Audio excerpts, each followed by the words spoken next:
নমস্কার, আমি প্রশান্ত এসে গেছি আরেকটা ছোট ভিডিও নিয়ে।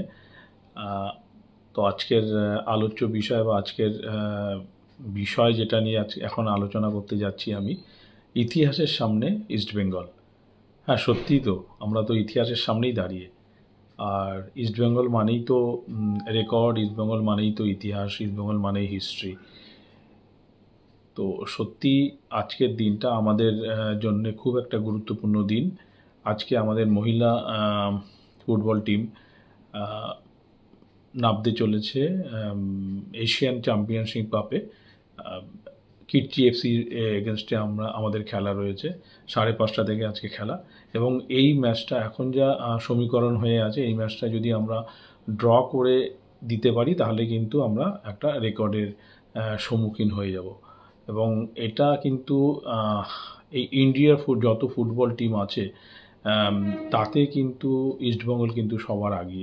ইস্টবেঙ্গল সব কিছুতেই একটা রেকর্ড সৃষ্টি করে এবং তার জন্যেই ইস্টবেঙ্গল নামটা ওয়ার্ল্ড ওয়াইড এত প্রচলিত বা এত সবার কাছে জনপ্রিয় ইস্টবেঙ্গল ক্লাব।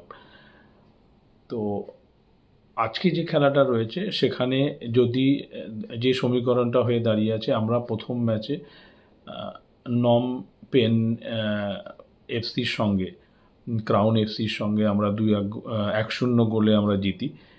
হোয়ারেজ আদার্স যে আরেকটা টিম আছে, গতকাল না বা তার আগের দিন কীর্তি এফসি আর নম পেন ক্রাউন এফসি মধ্যে খেলাটা 3-3 গোলে অমীমাংসিত হয়।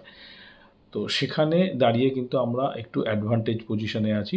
সেখানে কালকের ম্যাচ আমরা ড্র করলেই কিন্তু আমরা রেকর্ডের সামনে এবং আমরা কোয়ালিফাই করে যাব। কিন্তু এখানেই আমার একটা বক্তব্য আছে যে আমরা যেন কালকের ম্যাচটা ড্র করতে হবে বলে যেন খেলতে না নামি, তাহলে কিন্তু আমাদের উল্টো ফল হলেও হতে পারে। আমরা এই নিয়ে আমরা খেলতে নামবো যে আমাদের ম্যাচটা জিততেই হবে যে কোনো উপায়ে। আমরা যদি ড্র ভেবে খেলি তখন কিন্তু প্লেয়ারদের মধ্যে একটা ডিফেন্সিভ খেলার প্রবণতা সৃষ্টি হবে, যার থেকে কিন্তু আমরা খুব চাপে পড়ে যেতে পারি। তো আমাদের ফার্স্ট কি বলবো,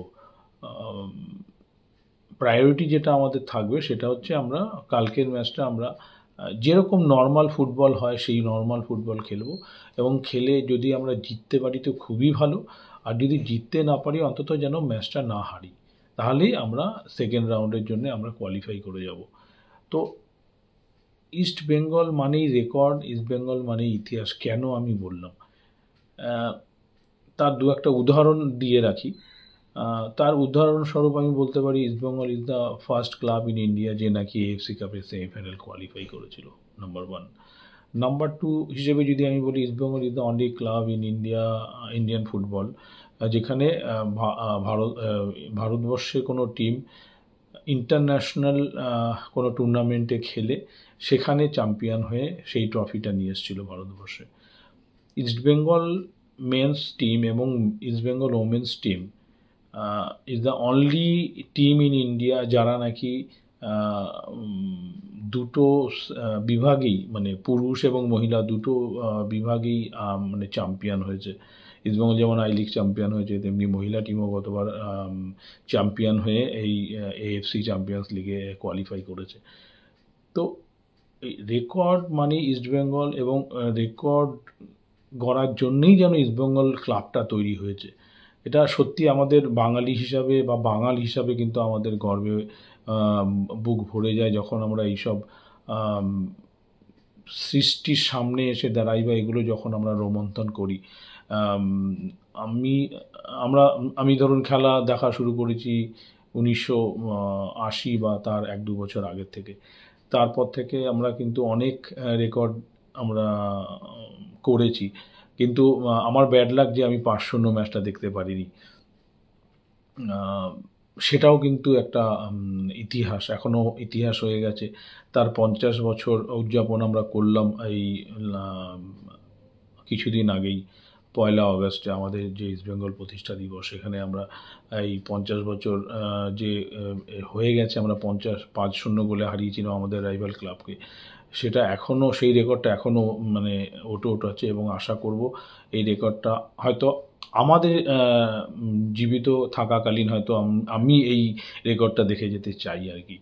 তো অতএব ইস্টবেঙ্গল ক্লাবের জন্য সবাই আপনারা প্রার্থনা করুন যাতে আজকে যে ম্যাচটা হতে যাচ্ছে তাতে আমরা ভালো পারফরমেন্স করি এবং পারফরমেন্স করে আমরা আরেকটা রেকর্ডের সম্মুখীন হই এবং উমেন্স লিগ যে শুরু হয়েছে যেখানে ইস্টবেঙ্গল ক্লাব আধিপত্য দেখাচ্ছে, কন্যাশ্রী কাপ থেকে শুরু করে ইন্ডিয়া উমেন্স আই লিগ থেকে শুরু করে আমরা সবকটাই কাপ আমরা জিতে নিলাম।